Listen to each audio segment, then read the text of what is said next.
Hello learners, welcome to my channel enlighten knowledge. आज हम discuss करने जा रहे हैं एक नए चैप्टर के बारे में और वो है आपका marginal productivity theory of distribution. तो इस वीडियो में हम डिस्कस करेंगे कि डिस्ट्रीब्यूशन होता क्या है, क्या क्या उसकी टाइप्स होती हैं और जो थ्योरी है आपकी फैक्टर प्राइसिंग की वो क्या है। अजी अब इसमें कंफ्यूज नहीं होना है। भले द कई बुक्स पे होगा theory of the factor pricing और कुछ बुक्स में आपका होगा marginal productivity theory of distribution. ये दोनों कंसेप्ट आपके बिल्कुल सेम है। तो वीडियो शुरू करने से पहले आपको बता देती हूँ, आप मेरा टेलीग्राम चैनल ज्वाइन कर सकते हैं और वहाँ पे आपको हर एक वीडियो की पीडीएफ फाइल मिल जाएगी। फेसबुक पेज को भी लाइक कर दीजिएगा, इन सभी का लिंक आपको डिस्क्रिप्शन बॉक्स में मिल जाएगा। शुरू करते हैं आज के लेक्चर को। अब पहले बात करते हैं कि डिस्ट्रीब्यूशन होता क्या है।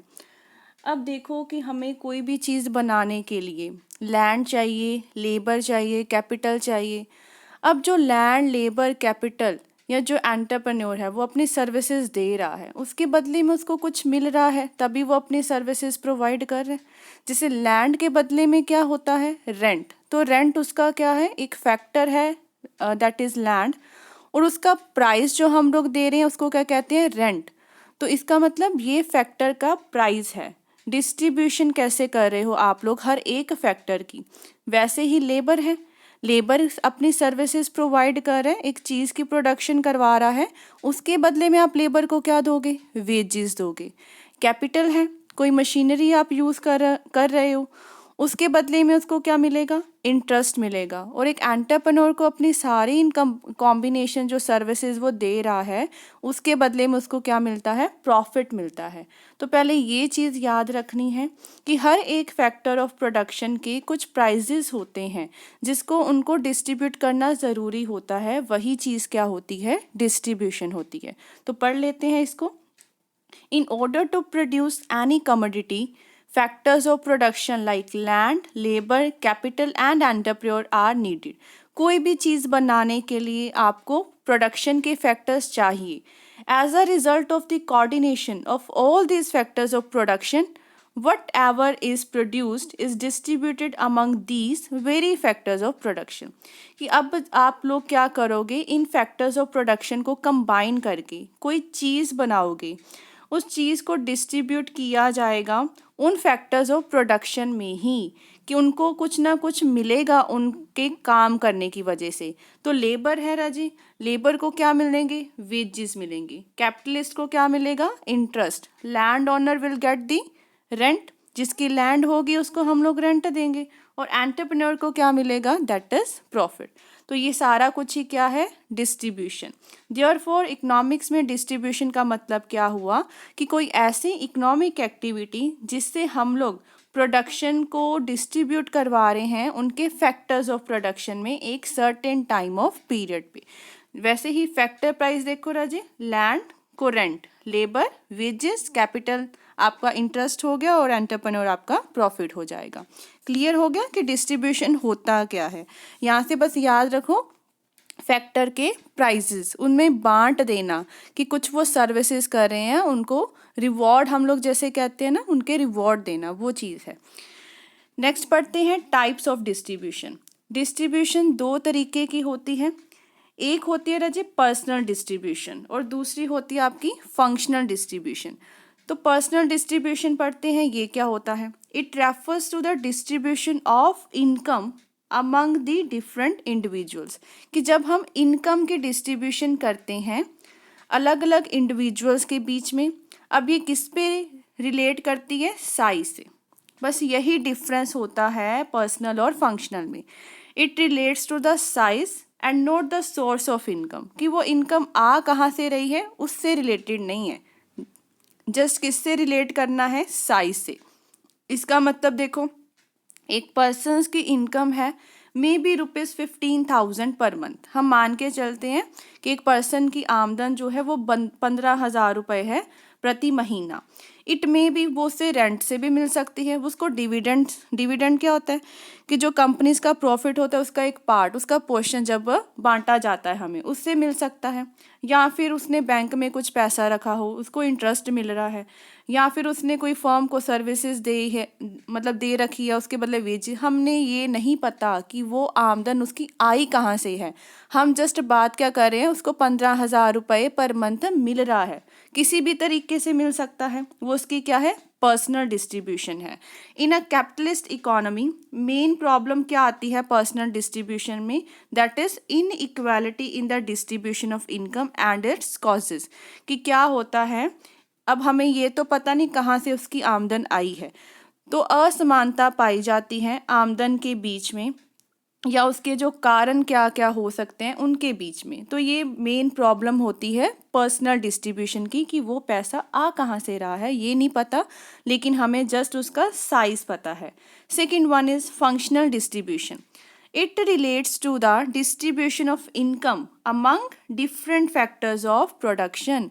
मतलब आमदन की डिस्ट्रीब्यूशन करना हर एक डिफरेंट फैक्टर्स ऑफ प्रोडक्शन में, जैसे कि land, labour, capital and entrepreneur, उनको हमें कुछ ना कुछ देना होगा उनके फंक्शन से रिलेटेड। अब ये किससे रिलेट करता है, that is related to the source of income.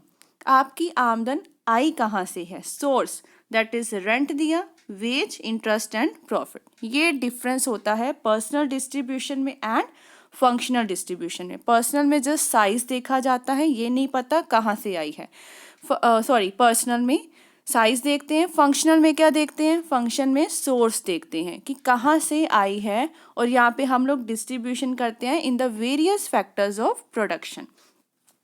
Next बात करते हैं कि थ्योरी आपकी फैक्टर प्राइसिंग की होती क्या है। Large number of good and services are produce in our country every year. बहुत सारी तादाद में जो गुड सर्विसेज हमारी कंट्री में प्रोड्यूस होती है हर साल में। तो इन ऑर्डर टू प्रोड्यूस, अब इनको प्रोड्यूस करने के लिए गुड्स एंड सर्विसेज को हमें कुछ फैक्टर्स ऑफ प्रोडक्शन तो चाहिए होंगे, जैसे land, labour, capital and entrepreneur.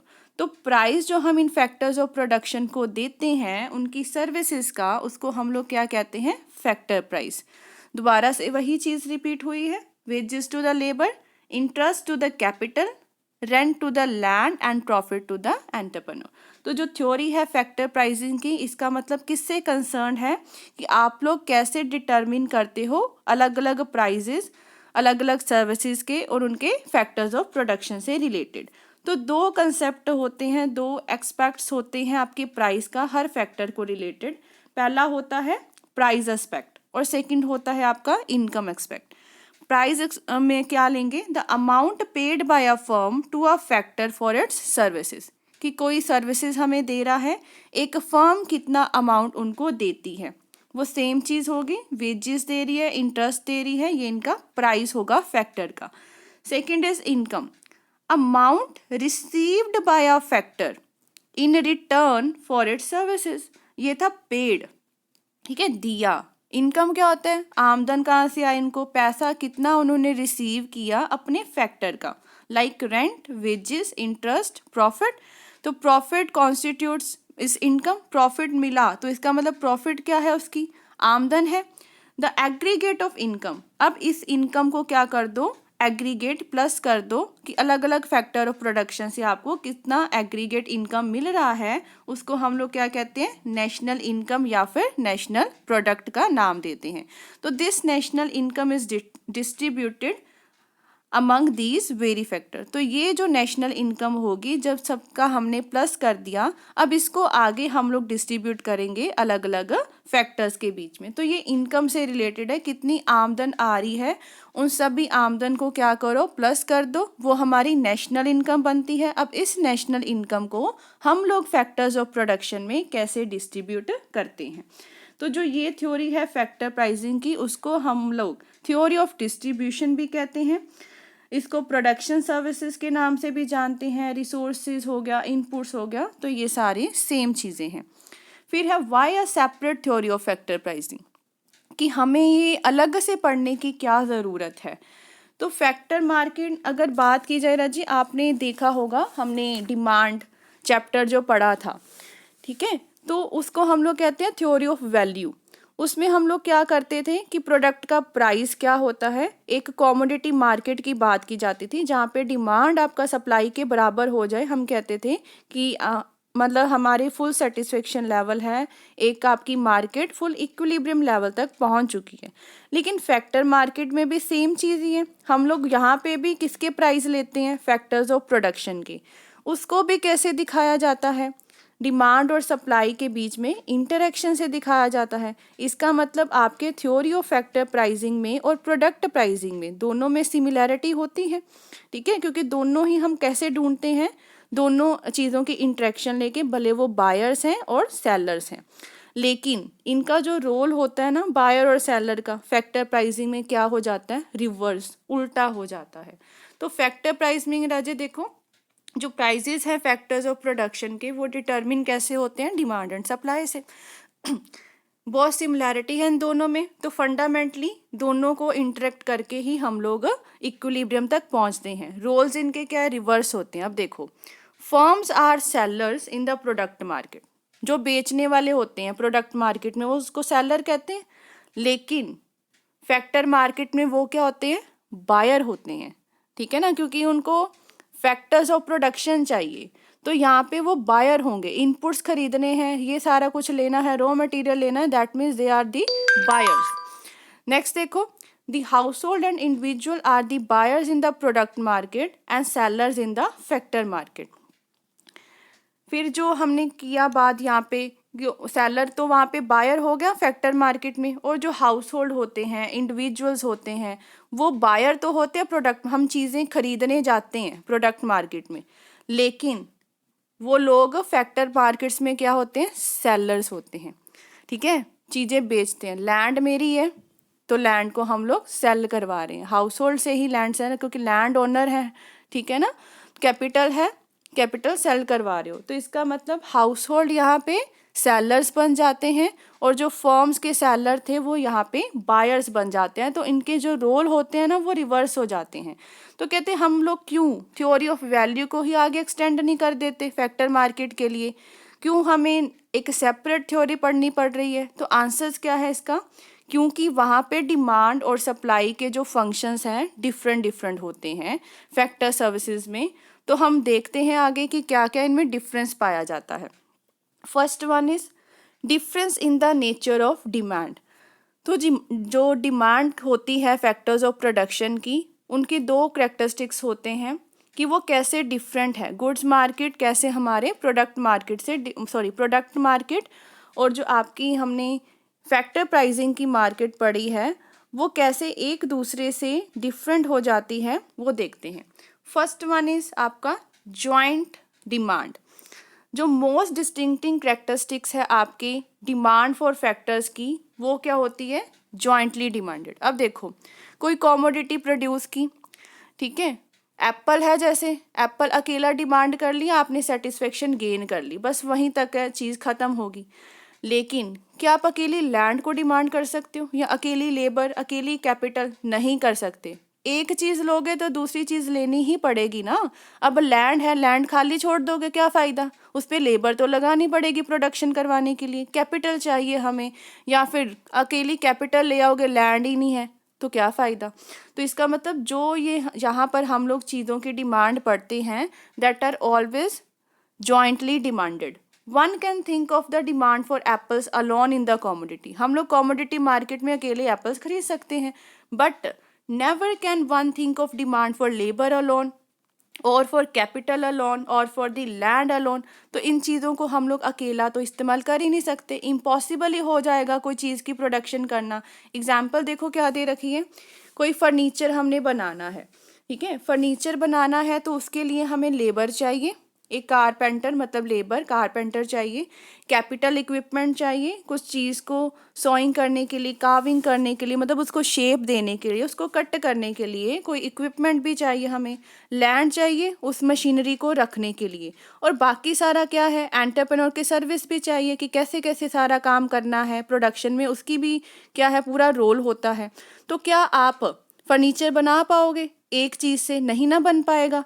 अब सपोज़ करो ना कि हमने कोई डिज़ाइनिंग करनी है या कोई टेबल वगैरह बनाना है, तो अकेले लेबर को यूज़ करके हम लोग नहीं बना पाएंगे, हमें कैपिटल इक्विपमेंट चाहिए। तो ये जो फैक्टर्स होते हैं ना प्रोडक्शन के, इनको अकेला डिमांड नहीं किया जा सकता, they are always jointly demanded. Second जो फ़र्क है वो है डिराइव डिमांड की। जो फैक्टर्स होते हैं ना, they do not directly satisfy the consumer want, कि डायरेक्टली सेटिस्फेक्शन नहीं देते। जब चीज़ बन के तैयार हो जाती है तब हमें सेटिस्फेक्शन मिलती है।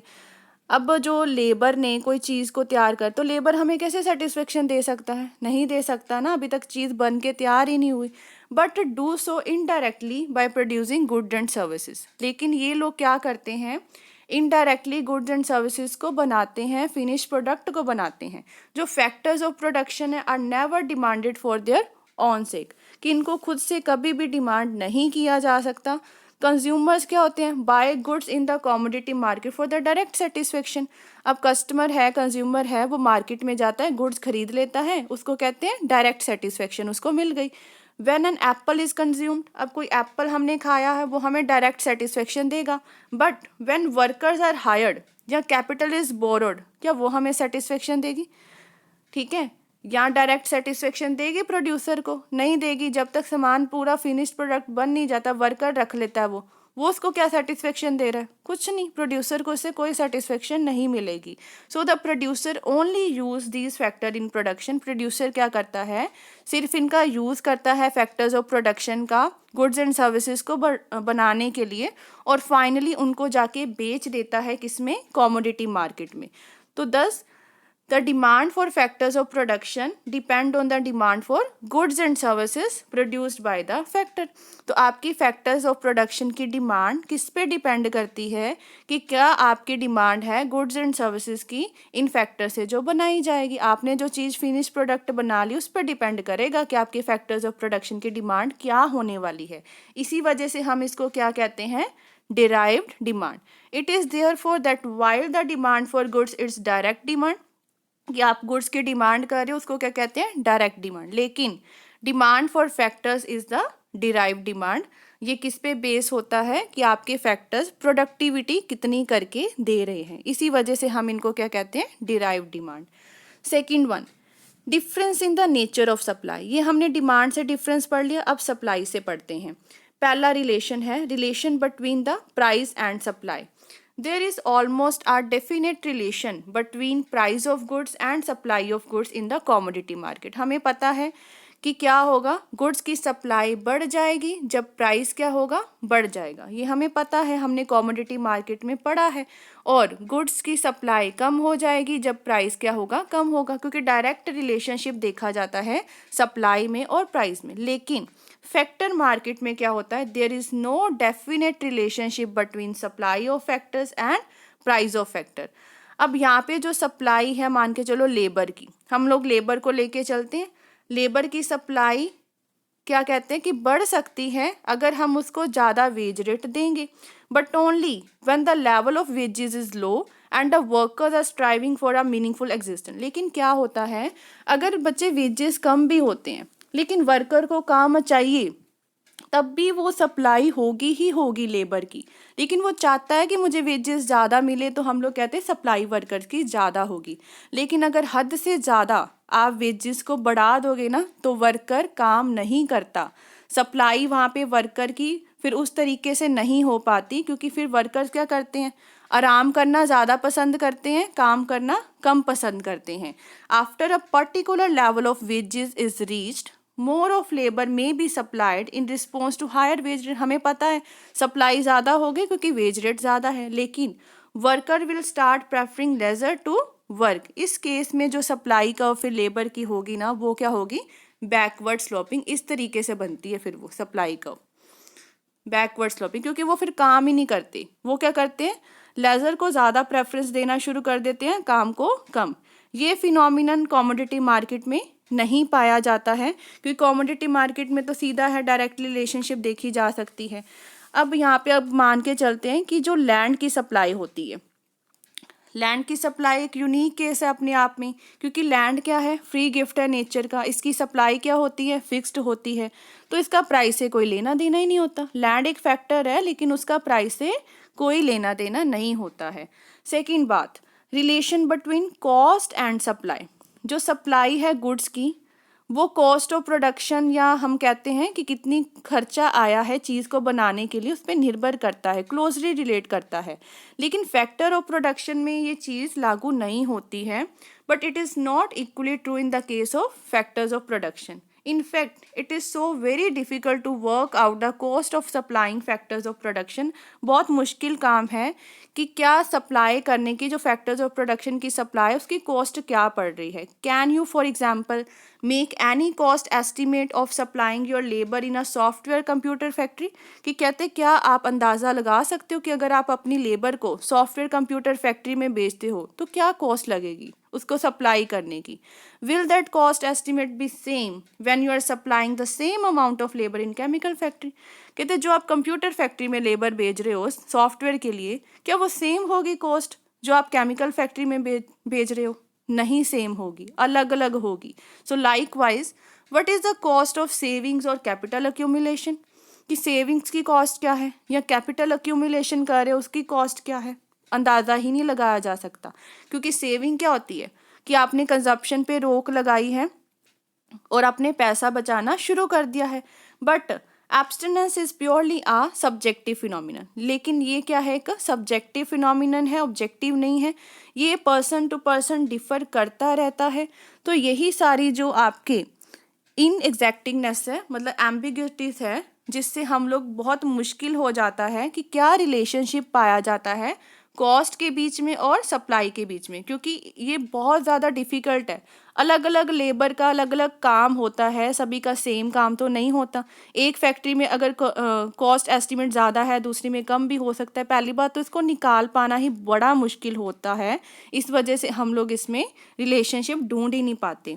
It is because of above peculiarities with regard to demand for and supply of factors, कि आपकी जो थ्योरी ऑफ फैक्टर प्राइसेस है उसको हम लोग सेपरेटली पढ़ते हैं, थ्योरी ऑफ वैल्यू के साथ में रिलेट करके नहीं पढ़ते। यही सारे कारण है इसके पीछे, क्योंकि ये थ्योरी बिल्कुल अलग है उस चीज़ से। ठीक है, तो ये आपने डिफरेंस देख लेना है कि कैसे कैसे ये आपकी एक अलग थ्योरी हमें पढ़नी पड़ती है। आई होप आपको यहाँ तक क्लियर हो गया होगा। कोई भी कन्फ्यूज़न हो कमेंट सेक्शन में आप मुझसे पूछ सकते हो। वीडियो हेल्पफुल लगी हो चैनल को ज़रूर सब्सक्राइब कीजिए, like share and comment and press the bell icon, ताकि हर वीडियो की नोटिफिकेशन आपको टाइम टू टाइम मिलती रहे। Thank you.